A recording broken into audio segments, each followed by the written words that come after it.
So here we are inside of a router. And what we're looking at right now is just your basic page that shows you the gateway.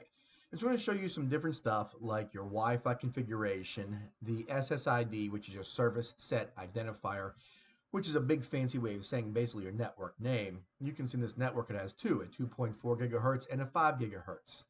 I can scroll down here a little bit. You're going to start seeing where it's showing me local network information. Does it have Ethernet? Does it have Wi-Fi?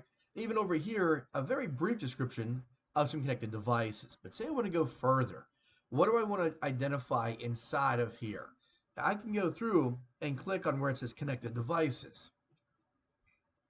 And when I do this, it'll take a moment, but it will actually populate and it will show you in this router all my connected devices, and even not only that they are connected, but also how they're connected via Wi-Fi on the 5G, Wi-Fi on the 2.4G, or even Ethernet, which means it's plugged into it.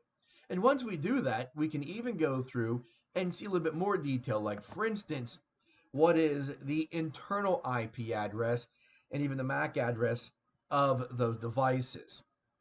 And some routers like this one here can even go a little bit further and be a little bit more advanced. They can even show you some offline devices. So these are some devices that used to be connected but no longer are. Like for instance, when we can see an Apple Watch here or an iPhone, different iPhones, even types of laptops. And once again, we can see some different type of information about it. Like if I wanted to open it up, we can see once again what the internal IP address was and even what the MAC address is.